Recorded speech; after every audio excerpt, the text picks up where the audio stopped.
성도 여러분, 한 주간 또 잘 지내셨습니까? 코로나가 빨리 좀 잡히면 좋겠는데 백신도 빨리 좀 공급되고 계속 기도합시다. 백신이 공급되고 있으니까 좋은 날이 오지 않겠습니까? 우리 하루속히 교회에서 함께 예배 드릴 수 있는 날이 빨리 오도록 기도하겠습니다. 우리 함께 주하게 맞춰 묵상기도 드림으로 하나님의 예배자로 나가겠습니다.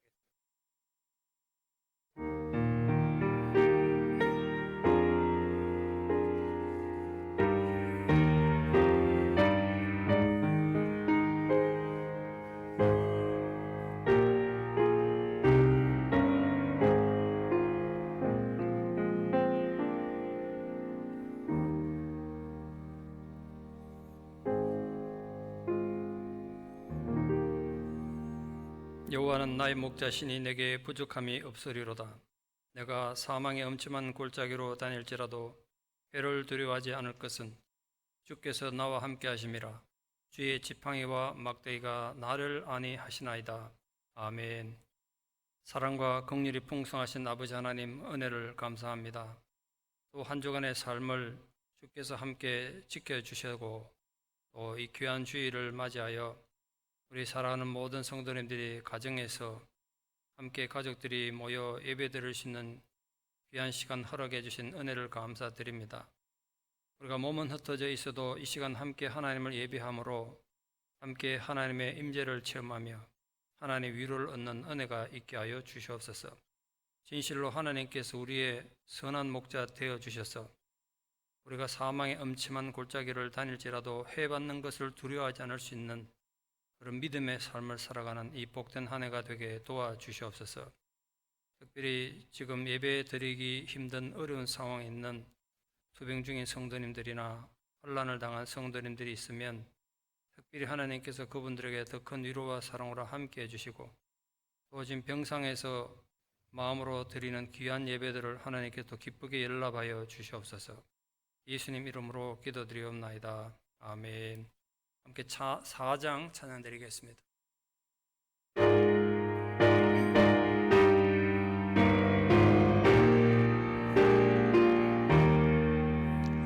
성부 성자와 성령 영원히 영광 받으옵소서. 태초로 지금까지 또 길이 영원 무궁 성삼위께 영광. 아멘. 우리 교동문 7번 10편 13편 말씀을 함께 교독하겠습니다. 교동문 7번입니다. 여호와여, 어느 때까지니까 나를 영원히 잊으시나이까? 주의 얼굴을 나에게서 어느 때까지 숨기시겠나이까? 나의 영혼이 번민하고 종일토록 마음에 근심하기를 어느 때까지 하오며 내 원수가 나를 치며 자랑하기를 어느 때까지 하리이까? 여호와 내 하나님이여, 나를 생각하사 응답하시고 나의 눈을 밝히소서. 두렵건대 내가 사망의 잠을 잘까 하오며 두렵건대 나의 원수가 이르기를 내가 그를 이겼다 할까 하오며 내가 흔들릴 때 나의 대적들이 기뻐할까 하나이다. 나는 오직 주의 사랑을 의지하여 사오니 나의 마음은 주의 구원을 기뻐하리이다. 내가 여호와를 찬송하리니 이는 주께서 내게 언덕을 베푸심이로다. 아멘. 함께 신앙 고백 드리겠습니다. 전능하사 천지를 만드신 하나님 아버지를 내가 믿사오며 그 외아들 우리 주 예수 그리스도를 믿사오니 이는 성령으로 잉태하사 동정녀 마리아에게 나시고 본디오 빌라도에게 고난을 받으사 십자가에 못 박혀 죽으시고 장사한 지 사흘 만에 죽은 자 가운데서 다시 살아나시며 하늘에 오르사 전능하신 하나님 우편에 앉아 계시다가 저리로서 산자와 죽은 자를 심판하러 오시리라. 성령을 믿사오며 거룩한 공회와 성도가 서로 교통하는 것과 죄를 사하여 주시는 것과 몸이 다시 사는 것과 영원히 사는 것을 믿사옵나이다. 아멘. 우리 함께 봉헌기도 드리겠습니다. 아버지 하나님의 은혜를 감사합니다. 은혜 가운데 새해를 시작하게 하시고 또 지난 한 주간의 삶을 또 주님 은혜 가운데 머물게 하심을 감사드립니다. 우리가 코로나 사태로 인해서 많은 제약을 받고 어려운 가운데 있지만 또 주를 사랑하는 성도님들이 주님 사랑하는 마음으로 또 주의 전을 섬기고 사랑하는 마음으로 구별해 드리는 귀한 물질을 이 시간 주께 올려드리려 하오니 하나님께서 기쁘게 연락하여 주시기를 기도드립니다. 그래서 지금도 고난당하는 자들에게 하나님의 위로를 전하며 하나님의 사랑을 전하는 소중한 도구로 쓰임받게 하여 주시옵소서. 특별히 지금도 어려움과 혼란 가운데 있어서 하나님 도움이 절실히 필요한 자들, 또 코로나 사태로 인해서 생업의 위기를 겪고 있는 모든 성도님들에게 하나님께서 구체적인 위로와 격려로 함께하여 주시옵소서. 또 이 시간 함께 예배드리는 우리 형제교회 리노 영락교회 모든 성도들과 그 기업도 하나님 지켜주셔서 주의 위로와 사랑이 그 교회와 성도님들 삶에도 넘쳐나는 은혜가 있게 하여 주시옵소서. 우리의 모든 드림이 주께 기쁜 연락이 되고 그로 통해 주께서 약속하신 대로 성도님들의 산업이 복을 받으며 그 자손들이 대를 이어 복을 받는 은혜가 있게 하여 주시옵소서. 예수님 이름 받들어 감사기도 드리옵나이다. 아멘. 270장 찬양 드리겠습니다. 270장입니다.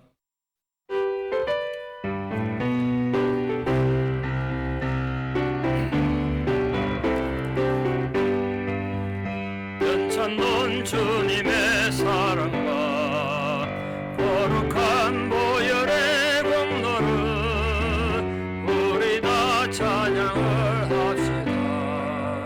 주님을 만나볼 때까지 예수는 우리를 깨끗게 하시는 주시니 그의 피 우리를 눈보다 더이게 하셨네. 우리를 깨끗게 한 피는 무궁한 생명의 물일세. 생명의 구원을 받은 자 하나님 찬양을 합시다. 예수는 우리를 깨끗게 하시는 주시니 그의 피 우리를 눈보다 더이게 하셨네. 주님의 거룩한 보혈을 날마다 입으로 건정해 담대히 싸우며 나가세. 천국에 돌아갈 때까지 예수는 우리를 깨끗게 하시는 주시니 그의 피 우리를 눈보다 더이게 하셨네. 십자가 단단히 붙잡고 날마다 이기며 나가세. 머리에 멸류관 쓰고서 주 앞에 찬양할 때까지 예수는 우리를 깨끗게 하시는 주시니 그의 피 우리를 눈보다 더이게 하셨네. 아멘. 우리 예배를 위해서 김영철 장로님께서 기도해 주시고 우리 김지원 집사님, 김세희 전도사님께서 특별 찬양해 주시겠습니다.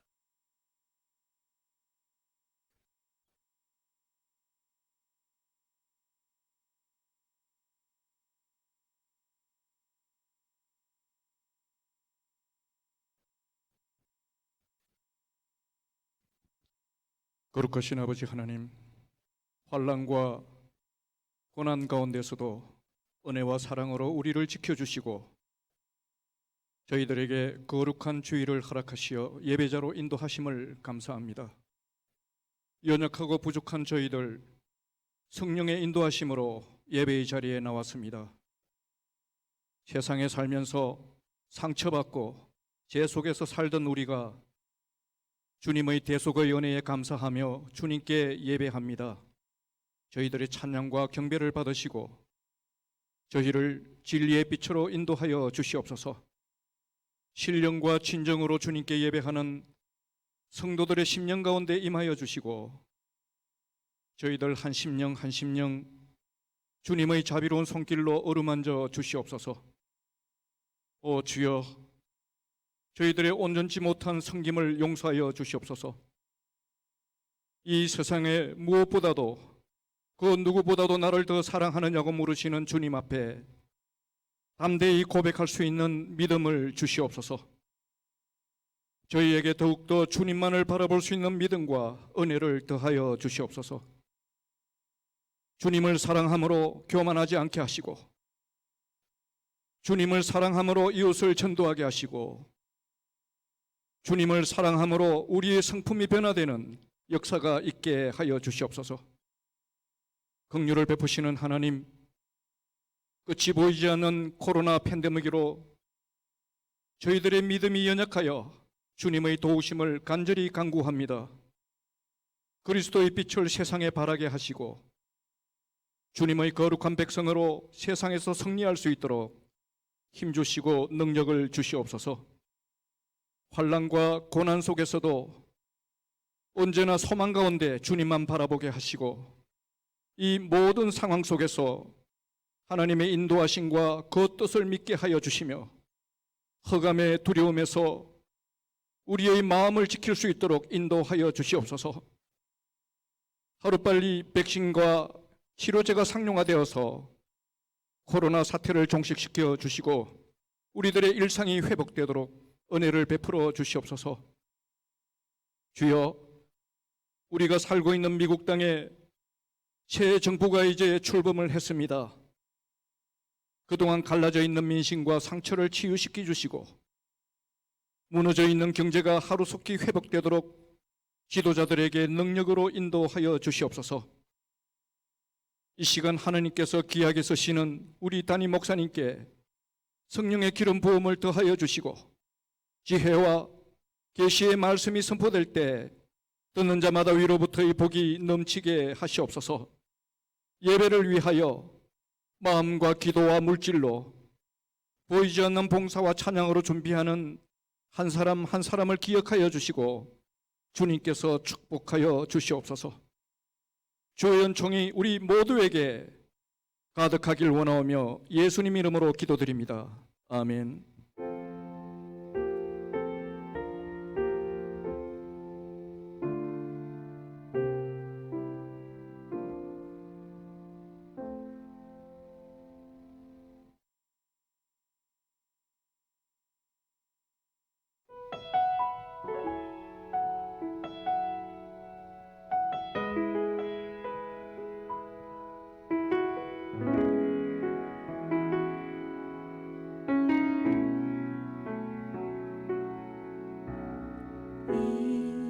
이곳에 생명샘 솟아나 눈물 골짝 지나갈 때에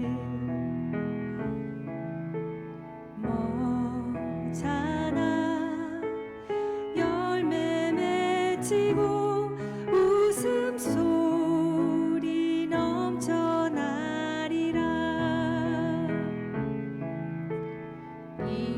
이곳에 생명샘 솟아나 눈물 골짝 지나갈 때에 머잖아 열매 맺히고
아멘. 감사합니다. 제목이 꽃들인데요. 꽃들도 꽃 같은 두 분이 꽃 같은 찬양해 주셔서 감사합니다. 2021년 1월 24일 하나님께서 저에게 주시는 말씀은 이사야 53장 7절에서 12절입니다. 이사야 53장 7절에서 12절 받들어 봉독에 올리겠습니다. 그가 곤욕을 당하여 괴로울 때에도 그의 입을 열지 아니하였으며 마치 도수장으로 끌려가는 어린 양과 틀 깎는 자 앞에서 잠잠한 양같이 그의 입을 열지 아니하였도다.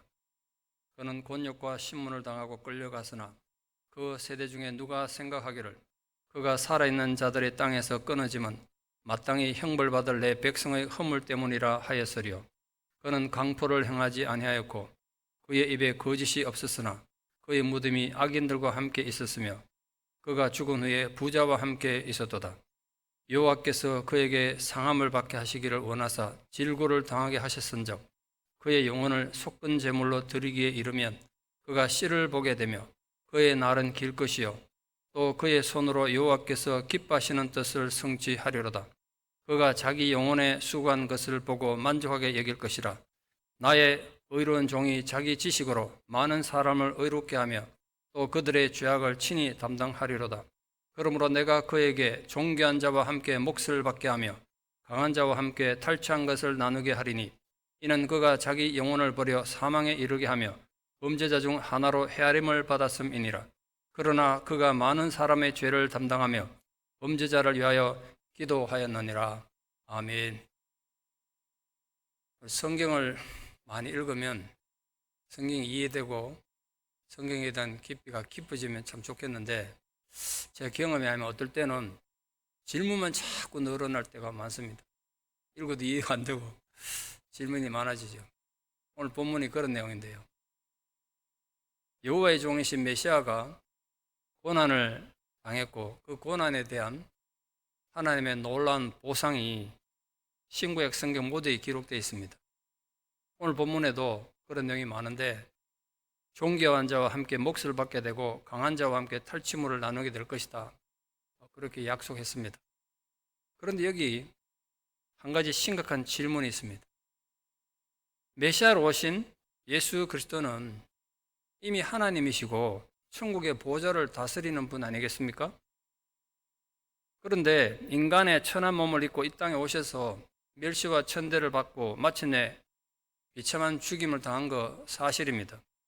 그에 대한 보상으로 바울은 말하기를 모든 세상에 가장 뛰어난 이름이 되고 모든 권세가 그 앞에 무릎을 꿇게 되는 보상을 받을 것이다. 바울은 그렇게 기록했습니다. 제 질문은 이겁니다. 그게 과연 예수 그리스도에게 무슨 의미가 있을까요? 원래 그분은 천지 만물의 주인이시고 천국의 주인이신데 그런 세상의 권력과 권세가 도대체 무슨 의미가 있겠어요? 비유가 좀 어떨지 모르겠습니다만 여러분 이해하기 쉽도록 제 비유를 이렇게 들어볼까 싶습니다. 마치 마이크로소프트 회장인 세계 최고의 부자인 빌 게이츠에게 당신 뛰어난 컴퓨터 기술자 칭호를 줄 테니까 당신 가진 모든 것을 희생하라고 하는 것처럼 무의미한 거 아니겠습니까? 빌 게이츠에게 이제 와서 세계 최고의 컴퓨터 기술자라는 칭호가 무슨 의미가 있겠습니까? 예수님을 모든 이름 위에 뛰어나게 하시고 존귀한 자와 함께 몫을 받게 한다는 게 그런 수준의 보상 아니겠는가? 이게 제 고민이었습니다. 그런데 성경이 그렇게 묘사하고 있어요. 이게 저의 아주 오랜 고민이었습니다. 여러분은 뭐 이런 게 고민이 안 될지 모르겠습니다만 저는 어릴 때부터 그게 참 이해가 안 되더라고요. 천국의 주인이고 성경에 하면 예수님도 천지 창조를 하셨다는데 같이 그분에게 세상의 왕들이 다 머리 숙인들 그게 무슨 가치가 있고 의미가 있겠는가? 성경이 왜 그런 걸 기록했을까? 고민이 된 거죠. 오랜 세월 고민하고 묵상하다가 오늘 제 수준에 얻은 결론입니다. 오늘 제 수준에. 천국 가면 더 다른 뜻이 있을 수 있겠죠. 그 얻은 결론은 그건 바로 연약한 우리를 위한 하나님의 놀라운 배려라는 것입니다. 예수를 따르는 제자들이 예수님이 당한 고난을 이 세상에 살면서 당하게 된단 말이에요. 그때 얼마나 고통스럽고 억울하고 절망스럽겠습니까? 그러면 인간은 본능적으로 그런 어려움을 당하면 자꾸 악인의 꾀를 따르게 되고, 그러다 보면 죄인의 길에 서게 되고, 나중에는 결국 오만한 자의 자리에 앉게 된단 말이에요. 그렇게 쉬워요. 억울한 일을 당하면 어떻게 해서든지 원수 갖고 싶어지잖아요. 억울한 죽임을 당한 자들은 죽어서라도 원한을 갚는 온갖 전설이 모든 문화권에서 등장하는 이유가 거기 있습니다. 죽어서라도 원한을 갚고 싶다는 거, 인간은. 주님이 당하신 억울한 십자가의 길을 통해서 예수의 제자된 자들에게 어떻게 살고 어떻게 죽어야 하는지에 대한 궁극적인 본을 보여주신 것입니다. 그런 면에서 오늘 본문은 단지 메시아의 억울한 죽음에 대한 보상을 말하는 것이 아닌 것입니다.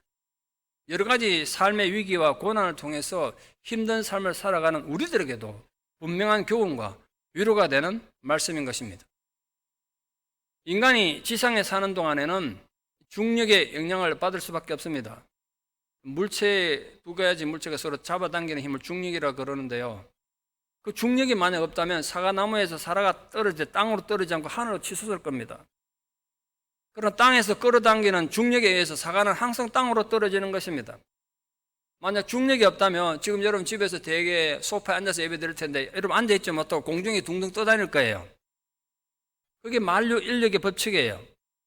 인간이 살아가는 데는 그런 단지 물리적인 의미의 중력만 존재하는 것이 아니라는 결론에 제가 도달했습니다. 정서적이고 감정적인 중력이 더욱 크게 인간에게 영향을 주는 것입니다. 예를 들면 이런 겁니다. 누가 나에게 싫은 소리 하면 기분이 나쁘고, 나의 희생과 헌신을 사람들이 몰라주면 속이 상해요. 억울한 일 당하면 가슴이 하늘 품게 되고, 사람들이 나를 무시하면 원수 갖고 싶은 마음이 본능적으로 듭니다. 그게 정서적, 감정적 중력이란 말이에요. 우리는 매일 매 순간의 삶에서 그 정서적, 감정적 중력의 영향을 받으면서 삽니다. 인간이 이 세상의 삶을 사는 동안 그런 정서적, 감정적 중력의 삶을 거부하기란 거의 불가능해요. 그런데 심각한 문제가 하나 등장합니다. 매일 매 순간 마주치는 그 정서적, 감정적 중력을 철저히 거부하고 오히려 그 중력을 거슬러 살아야 한다고 귀찮고 짜증나는 임무가 우리에게 주어졌기 때문입니다. 누가 뺨을 때리면 다른 쪽 뺨도 때리라고 돌려대라 주라는 거예요. 누가 겉옷을 갈취하려고 하면 속옷까지 벗어주고, 가기 싫은데 억지로 오리로 가게 하면 심리로 웃으면서 가야 된다는 거예요. 그에 대하여 원수가 줄이면 네 먹을 것을 나눠서 거기에 먹이고, 원수가 목마르면 니는 물을 못 마시더라도 그에게 마시게 하라는 거예요. 아니, 원수를 갚아도 시원찮을 판에 왜 우리가 그런 수고를 해야 합니까? 그런 수고를 해야 된다 그러면 긍정하지 않은 사람, 인정하지 않은 사람 많을걸요? 더욱 과간인 것은 나를 속이고 등 뒤에서 칼을 꽂은 그 꼴보기 싫은 원수를 용서하라는 거예요. 여러분, 그 해교도들처럼 코란처럼 원수를 반드시 갚아라 이런 말이 있으면 좋겠는데, 코란에는 그런 말이 있다고요. 읽으면 속이 시원해요. 원수는 갚아야 돼요. 그러니까 우리가 원수 갚고 싶은 본성에는 맞는 거죠. 근데 그 원수를 용서해. 그것도 단순한 용서가 아니라 70번씩 7번이라도 용서하라는 거예요. 그게 인간으로 할 짓입니까? 도대체 70번씩 7번이라도 원수 용서한다는 게 현실적으로 가당키는 한 소리입니까? 그래서 우리는 하나님을 믿고 예수의 제자라고 소리치지만 모든 상황에서 우리의 감정적, 정서적 중력이 지배를 받고 살아요. 그러니까 신앙이 아닌 경우가 얼마나 많습니까? 화나면 소리치고요. 누가 듣기 싫은 소리 한마디만 하면 단번에 시험에 듭니다. 억울한 일을 당하면 원수 갚을 기회를 노리죠. 사람들 앞에서는 강하면 자신을 드러내서 남들을 무시합니다. 사람들이 인정받는 것을 좋아해서 굶어 죽어가는 사람들 앞에서 자신의 부유함을 자랑해요. 내가 이렇게 돈을 잘 번다고 자랑하고 싶어요. 그게 얼마나 사람들에게 상처 주는지도 모르고. 겸손은 쓸데없는 인생의 낭비라고 생각해요. 내가 편하면 이웃이 피해를 입든 말든, 하나님 공동체가 고통을 받든 말든 신경 쓰지 않고 철저히 이기적으로 삽니다. 그런 사람이 또 기도는 더 열심히 해요. 열심히 기도는 하는데 그 기도 내용은 언제나 잘 먹고 잘 살기를 바라는 나의 욕심을 채우는 도구일 뿐입니다. 때로는 희생하고 헌신할 때도 있지만 사람들에게 자신을 드러낼 기회로 삶을 뽐냅니다. 그러나 사람들이 알아주지 않으면 언제든지 시험에 들어서 편하고 넓은 길을 걸어갈 뿐입니다. 그래서 안타깝게도 신앙은 상상 속에 허상이 되고 늘 그래 살았으면 좋겠다, 그래 믿었으면 좋겠다 생각 속에 그냥 상상이 되는 거죠. 그래 우리 살지 못하고 그래 신앙생활 못하는 거예요. 하나님 말씀이란 저 먼 나라의 전설이나 우화 같은 것이 되고 맙니다. 말씀이 그렇지 말이 그렇지 실제 그러냐 이거죠. 목사님 한번 살아보시죠. 그게 되는가? 그렇게 말씀하시는 분 제가 많이 들어본 적이 있거든요. 현실이 안 그렇다는 거예요. 그러면 우리는 늘 그런 부조리하고 모순된 인생을 운명처럼 살다가 가야 합니까? 그건 결코 아니에요. 우린 분명히 이 땅의 감정적, 정서적 중력을 벗어날 수 있다는 거예요. 그게 오늘 본문 말씀이에요. 천국의 중력에 따라 살 수 있단 말이에요. 그러기 위해서 예수님은 우리들에게 자신을 부정하고 자기 십자가를 지지 않으면 누구도 나의 제자가 될 수 없다, 누구도 나를 따를 수 없다라고 말씀하신 이유가 거기 있습니다. 그것이 바로 우리가 매 순간 마주치는 감정적, 정서적 중력을 벗어나서 천국의 질서와 천국의 중력으로 살아갈 수 있는 비결인 것입니다. 오늘 본문은 우리들이 이 세상의 중력을 거슬러서 천국의 중력으로 살아가는 방법을 말씀해 주고 있습니다. 그리고 그에 따른 놀라운 축복을 약속하고 있습니다. 무엇보다 첫 번째로 세상의 중력이 아닌 천국의 중력으로 사는 자들이 마주치는 첫 번째 관문은 억울함을 당할 때 어떻게 살아야 되냐. 억울함을 당했을 때 거슬러야 되는 감정적, 정서적 중력이 있다는 거예요. 살다 보면 얼마나 억울한 일 많이 당합니까? 그때 우리는 신앙인으로서 어떻게 할 것인가 이 말이죠. 메시아는 존경받고 인정받기는커녕 오늘 본문에 하면 범죄자 중에 하나로 여김을 받으셨습니다. 일반적으로 사람들이 억울한 일을 당하면 자신들의 결백을 알리려고 애를 쓰잖아요. 그러나 하나님의 종은 곤욕을 당하고 괴로워도 입을 열지 않으셨대요. 단순히 말이 없었다는 뜻이 아닙니다. 자신의 무기력함에 대한 절망감에서 말문이 막힌 것도 아니에요. 하나님의 크신 목적을 이루기 위해서 자발적으로 할 말이 정말 많지만 침묵하신 거예요. 하나님 정의를 믿기 때문에 참고 기다리셨다는 뜻입니다. 궁극적으로 종은 영광스러운 승리를 나중에 얻겠지만 단기적으로는 억울한 누명을 쓰고 핍박과 곤욕을 당하는 것이 어쩔 수 없는 것입니다. 이 곤욕을 당했다는 것은 강압적인 방법으로 괴롭힘을 당해서 고통스럽다는 뜻입니다. 그래서 하나님의 종이신 예수 그리스도는 양으로 비유되고 있습니다. 하나님의 종이 이 백성들의 죄악을 위해서 6월절 어린 양으로 도살장으로 끌려갔다는 거예요. 종은 백성들의 반역 때문에 그렇게 죽임 당할 것입니다. 또한 털 깎는 자 앞에서 아무런 말도 하지 않는 잠잠한 양과 같다고 그랬습니다. 하나님 종이 가진 그 순종과 무죄성과 종에게 닥친 고난의 부당성을 그렇게 강조한 거예요. 아무런 할 말이 없는, 그래서 그냥 털만 깎이는 그런 양 같은 존재였다는 거죠. 예수님이 왜 그렇게 사셔야 했습니까? 왜 그런 억울함을 당하셔야 했습니까? 이해가 안 되죠. 오히려 이스라엘 백성들은 하나님이 자기들을 잊으셨고 그래서 자신들은 부당한 대우를 받고 있다고 아우성 쳤지만 성경에 그런 내용이 굉장히 많죠. 실제로는 하나님 종이야말로 부당한 대우를 받고 억울한 누명을 쓰고 죽임을 향해 가면서도 아무런 항변도 하지 않으셨습니다. 그 억울한 죽음의 길이 예수의 제자된 우리들이 걸어가야 될 길이라면 누가 선뜻 나서겠습니까? 그래도 그 길을 따라가시겠습니까? 이게 우리 고민이죠. 그러나 그게 우리가 거슬러야 될 감정적, 정서적 중력인 것입니다. 천국의 중력으로 살아가기 위해서는 우리 감정적 억울함을, 정서적 답답함을 극복해내고 우리 그 중력을 거슬러야 한다는 거예요. 거슬러야 돼. 그래서 설교 제목이 중력을 거슬러는 신앙이에요. 예수 믿지 않는 집안에 태어나서 주변에 온갖 박해를 받으면서 뒤늦게 목회자가 되기 위해서 신학생으로 준비 중이던 정현섭 전도사라는 분이 계셨습니다. 나이 들어서 신학을 시작했어요. 주변에서 미쳤다고 가족들이 돌았나 막 그러고 비판했습니다. 그렇게 힘겹게 사역을 하는 중에 아들이 뇌척 수막염 걸려서 죽어버렸어요. 그러니까 가족들이 말하기 얼마나 좋겠습니까? 예수 믿더니 미쳤다고 말이야. 자식이나 죽고 무슨 짓이냐고 막 욕을 했죠. 이 전도사님도 충격받아서 자식이 죽으니까 그 충격에 의해서 이제 사역을 잠시 접고 고향인 춘천으로 내려가서 작은 만화 가게를 차렸습니다. 그때가 1972년, 그의 나이 36살 때였습니다. 근데 어느 날 그 지역의 파출소장의 어린 딸이 이 만화 가게에서 하면 TV를, 예전에 그랬지 않습니까? TV를 돈 받고 보여주고 했잖아요. 이 만화 가게 TV 보러 간다고 갔는데 집에 돌아오지 않았어요. 찾아보니까 인근 논바닥에서 성폭행 당한 뒤에 살해된 채로 발견됐습니다. 경찰이 범인을 찾다가 못 찾으니까 아무나 잡아 들었잖아요, 옛날에는. 단지 만화 가게를 한다는 이유로 정원섭이라는 분을 강간 살해범으로 체포했습니다. 완전히 날벼락을 맞은 거죠. 얼마나 고문을 당했겠습니까? 옛날 1972년도면 한국이 어떤 사회인지 아시죠? 네 범죄를 인정하라고 온갖 고문을 당했습니다. 버티다 이러다 죽겠구나. 죽을 바에는 내가 살아야 뭐 뒷일을 생각하지 않겠는가? 어쩔 수 없이 거짓 자백을 하고 경찰에 써준 진술서에 지장을 찍는 수밖에 없었습니다.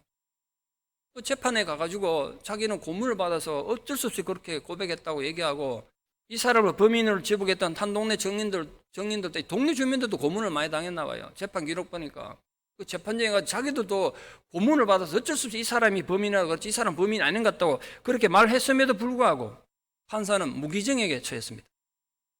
여러분 생각해 보십시오. 아무것도 안 했는데 강간 살해범이다 무기징역이 됐어요. 교도소에 들어가서 기가 막히지 않았겠습니까? 하나님이 이렇게 기도했대요. 하나님, 저 너무 억울합니다. 제가 교도소에 들어온 것은 하나님이 집어넣어서 온 건지 제가 감옥에 들어올 일 한 건 전혀 없습니다. 하나님 부디 저를 잊지 말아 주십시오. 이 모든 것을 바로잡아 주십시오. 얼마나 기도했겠습니까? 무심한 세월이 흘러 15년이 지나갑니다. 이 무기징역을 받은 사람이라도 15년 동안 모범수가 되면 가석방이 된대요. 이분이 거기서 신앙으로 살다 보니까 얼마나 수행생활을 잘했는지 모범수가 돼가지고 15년 뒤에 이제 가석방에 대해 석방됐습니다. 그 나와서 다시 신학을 공부하고 1991년에 목사 안수를 받았습니다. 그 남원의 충절교회란, 충절이죠, 충절. 그 교회를 개척하고 예배당도 짓고 원로 목사님 돼서 은퇴까지 하셨습니다. 그러나 여러분, 이 정 목사님이 은퇴할 때까지도 전과자랑 꼬리표는 항상 그를 따라다녔습니다. 그것도 그냥 전과가 아니잖아요. 강간 살해범이에요. 강간 살해범. 목회하면서도 얼마나 힘들었겠습니까? 그동안 고등법원, 대법원에 여러 번 재심을 청구하고 호소해봤지만 아무도 귀 기울이지 않았습니다. 그래서 2005년도에 우리나라도 민주화되고 난 뒤에 진실 화해를 위한 과거사위원회 이런 게 생겼습니다. 거기 가서 자기 사정을 얘기했더니 그 안타까운 사연을 거기서 받아들여줬고, 거기도 그 뒤에도 세월이 많이 흘러가지고 2019년 11월에 국가의 공식 사과와 함께 재심 공고를 결정을 내려줬습니다. 그리고 작년인 11월 28일에 마침내 36년 만에 무죄가 확정됐습니다. 그동안 목회하면서도 모진 세월을 견뎌준 가족들에게 고맙다 그렇게 말하면서 이제는 자기를 고문한 그 경찰들 용서하고 싶다고 그렇게 말씀하셨더라고요. 아주 특수한 상황이긴 하지만 여러분이 또는 여러분 사랑하는 자식이 그런 억울한 상황에 처하면 어떻게 하시겠습니까? 그래도 여전히 하나님을 신뢰하고 침묵 속에 하나님 정의를 기다릴 수 있겠습니까? 말은 쉽지만 그 너무나 고통스러운 일 아니겠습니까? 인간의 본능적인 중력을 거스르는 일이기 때문에 그렇습니다. 그리고 모든 억울한 일들이 그렇게 밝혀지는 것도 아니지 않습니까? 칼날같이 솟구치는 분노를 가슴에 품고 한평생을 그런 억울함 속에 살아야 되는 분 많습니다. 그러나 기억하십시오. 하나님의 종의 그 억울함을 돌아보시고 잊지 않으셨던 그 하나님은 억울한 그 사람을 찾아와서 위로해 주실 것입니다. 설령 이 땅에서 어떤 보상을 받지 못했다고 해서 우리 인생이 실패한 거 아니란 말이에요. 진짜 영원한 생애는 저 천국에 있기 때문에 그렇습니다. 주님도 그걸 아셨기 때문에 모든 고난을 참고 견디셨습니다. 사랑하는 성도님들도 세상이 부조리하고 억울한 여러 가지 상황에 내몰린다고 해도 하나님의 정의를 믿으며 이 세상의 중력을 거스르고 끝까지 천국의 중력으로 살아가는 믿음의 사람들 되기를 축원합니다. 두 번째로, 인정받지 못하고 무시당할 때, 사람들이 우리 인격을 짓밟을 때, 그때 거슬러야 될 감정적, 정서적 중력이 또 많습니다. 하나님의 종은 백성들의 비웃음 속에 오늘 곤욕을 당했다고 그랬습니다. 곤욕을 당한다는 것은 극심한 육체적 고통과 함께 정신적으로 수모를 당하고 죽음으로 내몰렸다는 뜻입니다. 하나님의 종이 북한의 인민재판 같은 그런 엉터리 재판을 받기 위해서 여기저기 끌려다녔다는 거예요. 실제로 그렇지 않습니까? 그러나 여러분, 어느 시대나 재판장의 오판이나 압제자의 횡포로 부당하게 고통당하는 사람 많습니다. 그러나 그것이 하나님의 종의 고난과 본질적으로 다른 이유는 하나님의 종이 당한 고난은 단순한 인간의 오판이나 횡포가 아니라 백성들의 허물을 대신하여 고난을 자초한 것이기 때문에 그렇습니다. 그런 종을 보고 사람들이 이해해주지 않았어요. 아, 당신 참 대단한 사람입니다. 그런 희생을 하다니 놀라운 사람입니다. 그렇게 인정하지 않고 오히려 잔인하게 비웃었어요. 하나님의 종이 그런 수치스러운 행벌을 받는 것이 그 백성들의 허물 때문이라고 누가 생각이나 할 수 있겠는가? 아무도 그렇게 생각하지 않았다는 인간들의 어리석음과 그 악함을 강조해서 오늘 본문이 되묻고 있는 것입니다. 여호와의 종이 죽임을 당한 이유는 그 백성들의 허물 때문입니다. 허물이란 여호와의 뜻을 거스르며 악한 삶을 살아가는 죄악을 말합니다. 바로 백성들의 그 악한 허물 때문에 여호와의 종이 죽었지만 아무도 그렇게 생각하지 않았던 것입니다. 그런 희생과 자기를 버리고 낮추는 것이 세상의 중력을 거스르는 신앙입니다. 세상의 성공과 쾌락의 개념으로는 결코 따를 수 없는 것이 예수님 제자의 길입니다. 바로 중력을 거스르는 신앙이기 때문에 그렇습니다. 그런데 아십니까? 저와 여러분이 가야 될 신앙의 길이 그런 희생과 자기 비움과 낮아지는 겸손의 길이라는 것. 생명 있는 신앙은 그런 현실의 허물과 사람들의 비웃음에도 불구하고 묵묵히 자기 길을 가는 거예요. 사랑하는 여러분에게는 그런 생명의 신앙을 가지고 있습니까? 여러분의 신앙은 그런 생명을 가진 신앙입니까? 대답은 각자의 몫입니다. 세 번째로, 누구나 자기 정당성을 주장하고 세상에 보복하기 위해서 어떤 거짓도 기꺼이 저지르는 인간 본성의 중력을 거슬려야 할 때도 있습니다. 하나님의 종은 억울한 핍박을 받으면서도 순종적인 침묵으로 일관했을 뿐 아니라 강포를 행하지 않았다고 본문에 말했습니다. 강포는 폭력적인 행동을 말합니다. 사람이 화가 나면 폭력적이 되잖아요. 여호와의 종이 억울한 고난을 당하고 괴로움을 겪었지만 어떤 식으로든 감정적인 분노를 표현하지 않았었다는 겁니다. 그게 결코 쉬운 일이 아니라는 것 우리는 경험을 통해 너무나 잘 알고 있지 않습니까? 인간은 억울한 고난을 당하면 분노하기 마련이고 누군가에게 그 책임을 전가해서 희생양을 찾아서 보복하는 것이 본능입니다. 그게 일반적인 인간의 중력의 법칙이기 때문에 그래요. 그런데 그 중력을 거스르는 신앙은 그런 억압과 박해를 받아도 강포를 행하지 않는 힘을 가지는 것입니다. 더욱 중요한 것은 어떤 기만적인 말이나 거짓이 없다는 점입니다. 속임수나 거짓말로 사람들을 선동하지 않는 것입니다. 사람들을 선동하지 않는 것. 사람이 부당한 대우를 받을 때 그 부당한 대우를 대받아치지 않는 것과 기만적인 거짓말을 전혀 하지 않는 건 별개의 문제예요. 거짓말까지 안 하고 자기를 지킨다는 게 쉽지 않은 문제란 말이에요. 인간의 본성을 지배하는 감정적인 중력은 억울한 일을 당하면 절반의 진실을 가지고 거짓을 만들어서 자신들의 최종자를 만들어냅니다. 이게 언제나 한 나라도 문제고 한 가정도 늘 문제예요. 교회도 역시 문제겠죠. 사람을 선동하는 겁니다. 함께 소리내서 문제를 크게 만들려고 합니다. 그래서 혼자서는 말 한마디 제대로 못하는 비겁한 인간이면서도 그 군중을 선동하고 군중 속에 숨어서는 온갖 악행을 저지르는 것이 인간들의 평소의 삶을 지배하는 중력의 법칙입니다. 누구든지 나의 불평과 원망에 동조하는 사람을 만들려고 합니다. 그러려면 필연적으로 거짓말을 사실처럼 해야 합니다. 어떤 상황에서도 진실을 말한다는 것은 하나님의 사람의 큰 능력이고 은혜입니다. 루마니아 공산 정권하에서 박해를 받았던 리차드 범바란트 목사는 얘기를 제가 여러 번 말씀드렸습니다. 오늘 좀 다른 얘기를 좀 하고 싶은데요. 범바란트 목사님이 감옥에서 16년간 지냈다고 말씀드렸잖아요.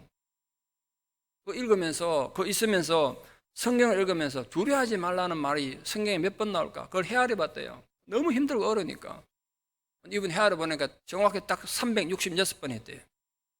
범바란트 목사님 생각하기를 하나님께서 매일같이 나에게 두려워하지 말라고 이렇게 말씀하시는구나. 윤달까지 계산하셔서 하나님 366번이나 말씀하셨구나. 그럼 위로를 받았다는 거죠. 번버란트 목사님 그래서 그 감옥에서도 11조를 들었는데 감옥에서 11조 들을 게 뭐가 있겠습니까? 배가 고플 정도로 밥을 조금씩 줬는데 거기서 10분의 1 떼가지고 늘 배고파하니까 주위 제수들이 그거 나눠줬대요. 목마를 정도로 물을 안 줘서 너무 힘들은데도 자기에게 주는 물에 항상 10분의 1 떼가지고 목말라는 그들이 나눠줬다는 거예요.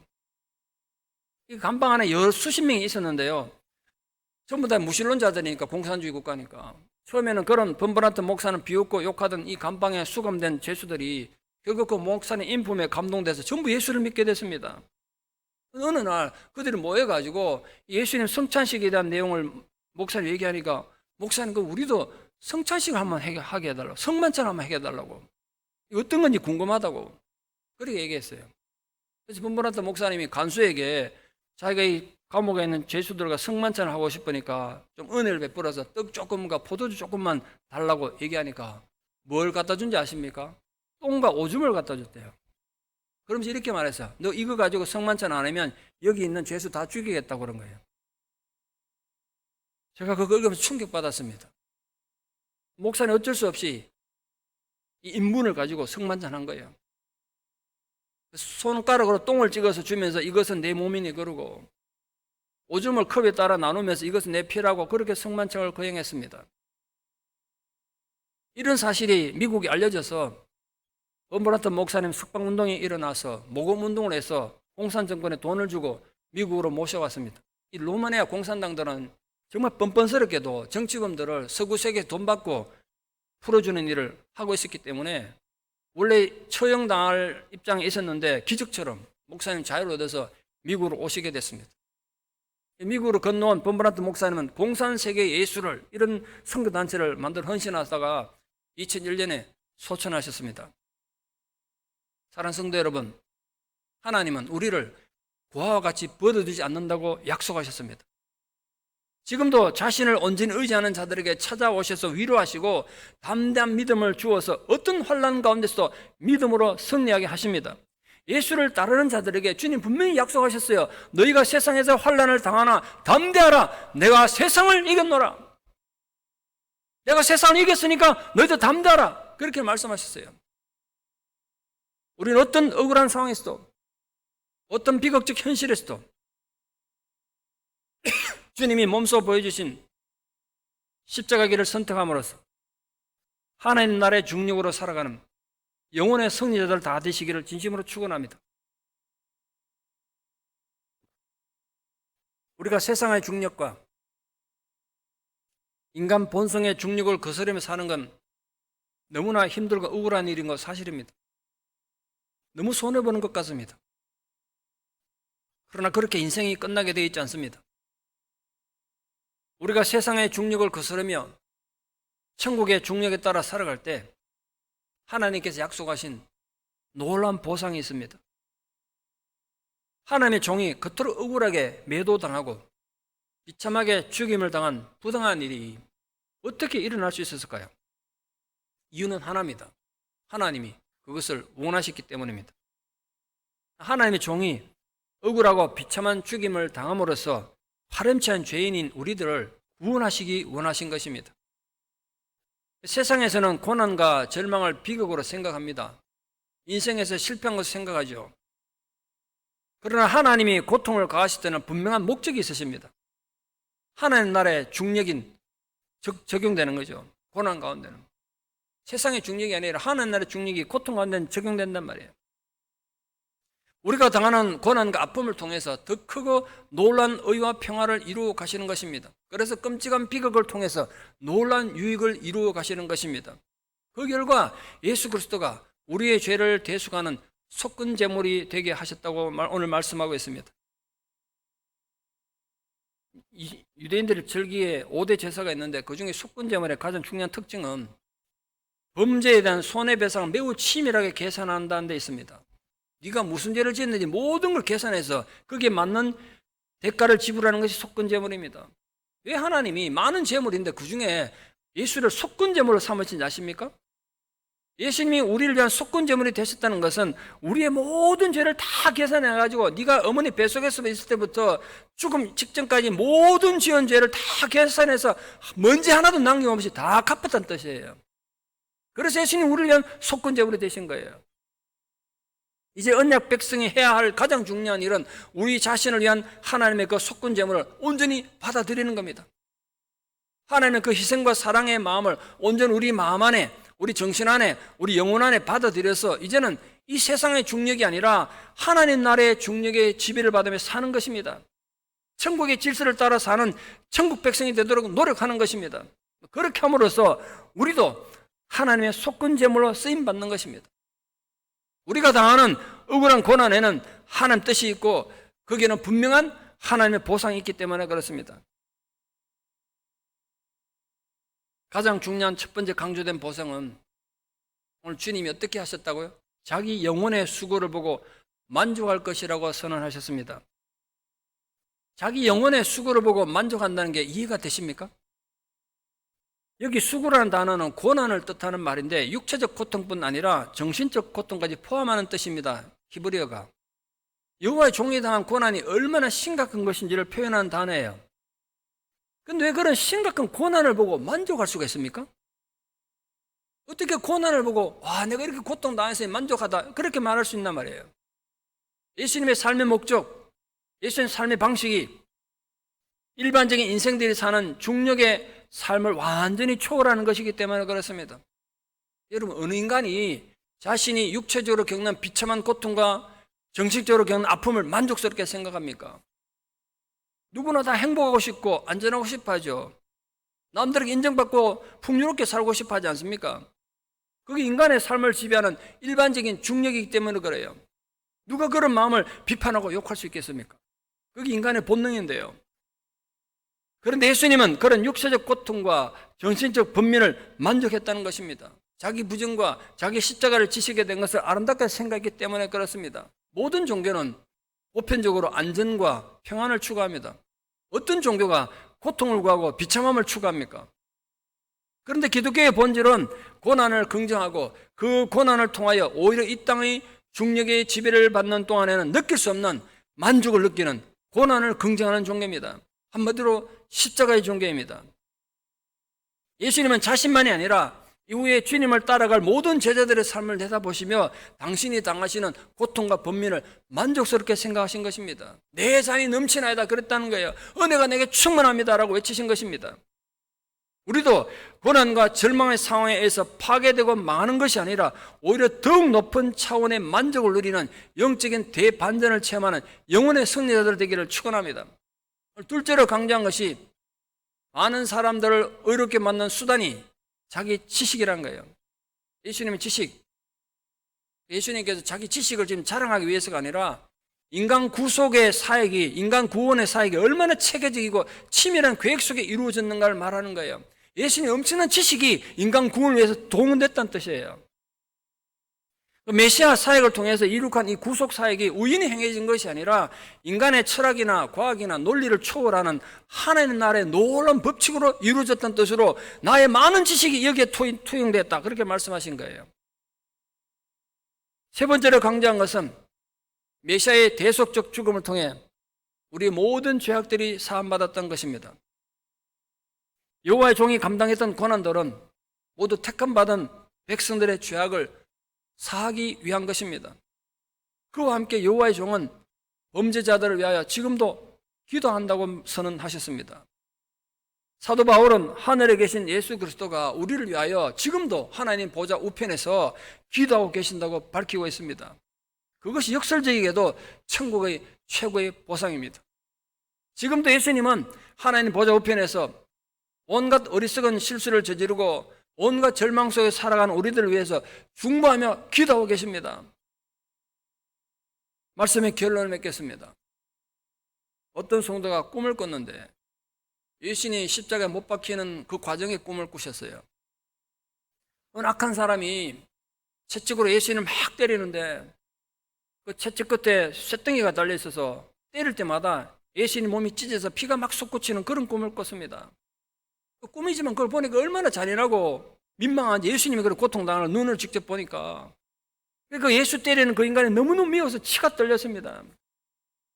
도대체 어떤 악한 인간이 저렇게 예수님을 무자비하게 때리는가? 너무너무 미워서 뭐 얼굴에 침이라도 뱉고 싶어 욕하려고 얼굴을 보려고 했는데 이 인간이 보려고 하면 얼굴을 싹 돌리고 얼굴을 싹 돌려가지고 얼굴을 볼 수가 없었어요. 자꾸 반대편 얼굴 돌리는 바람에 한참 그 얼굴 보려고 용을 쓰다가 겨우 얼굴을 봤는데 깜짝 놀랐습니다.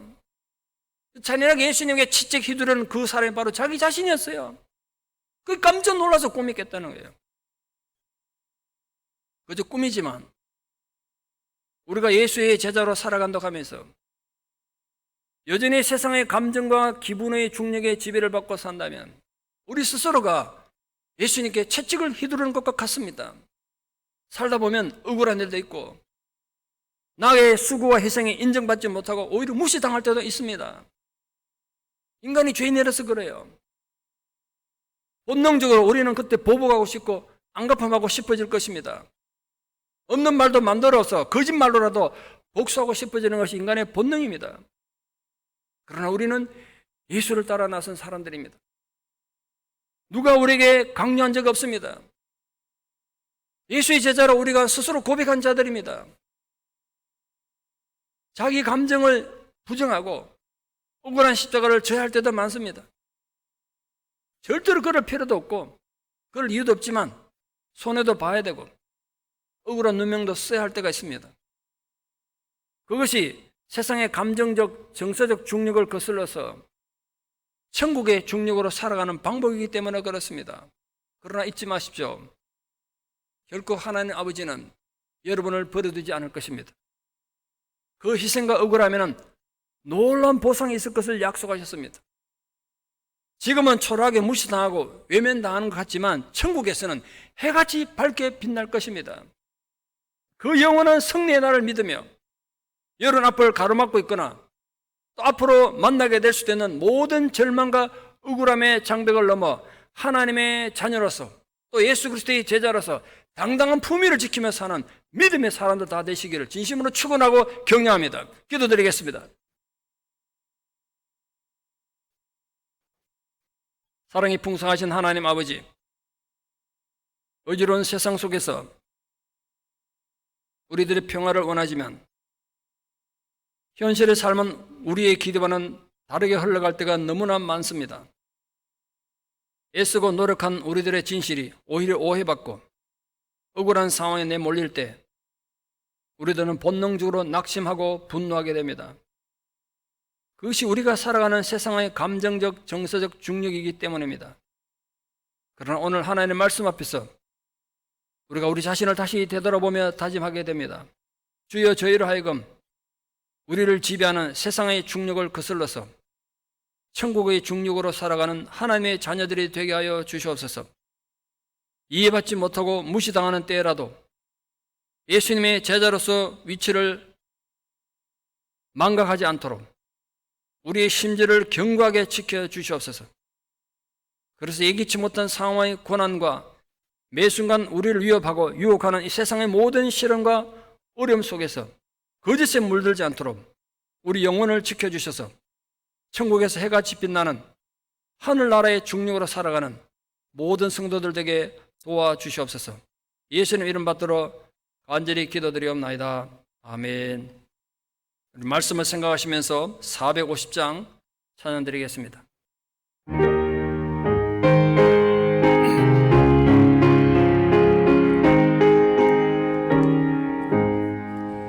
내 평생 소원 이것뿐 주의 일 하다가 이 세상 이별하는 날 주 앞에 가리라.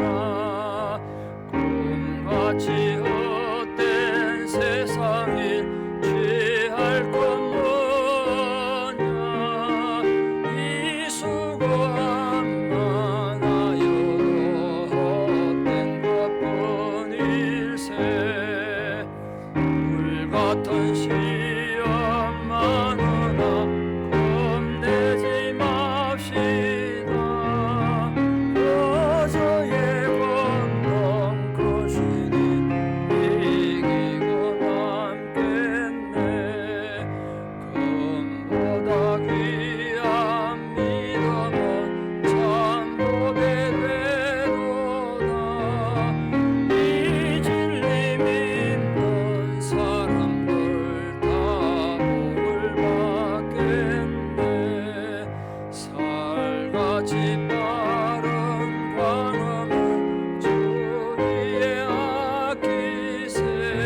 소식 전합니다.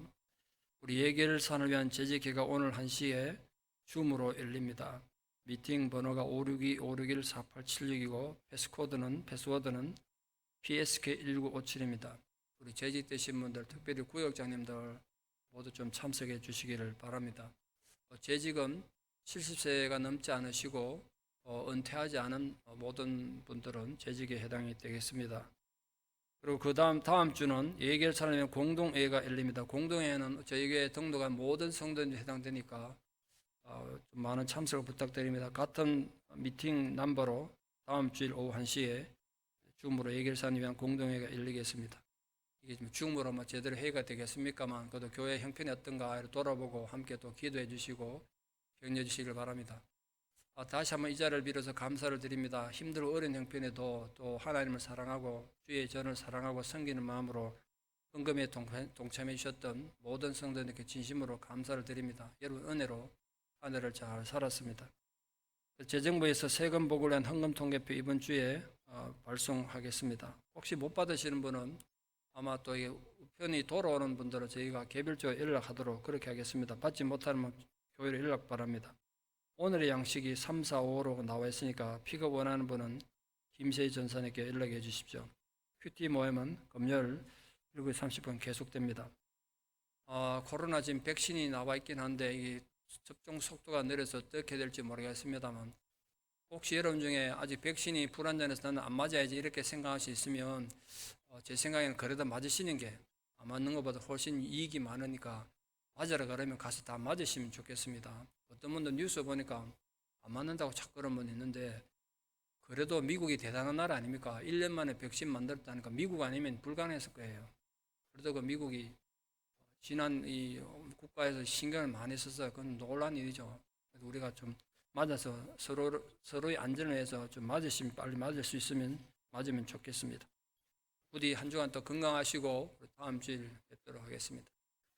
우리 마지막 찬송 621장 찬양 드리고 마치겠습니다.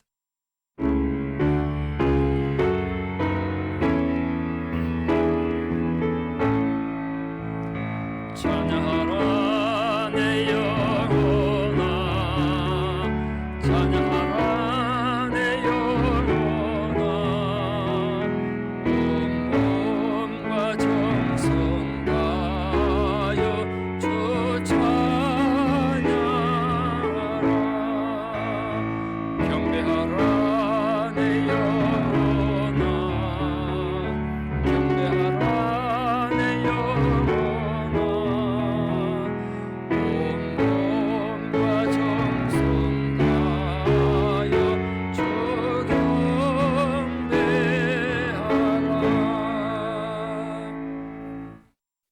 이제는 우리에게 본을 보이시기 위하여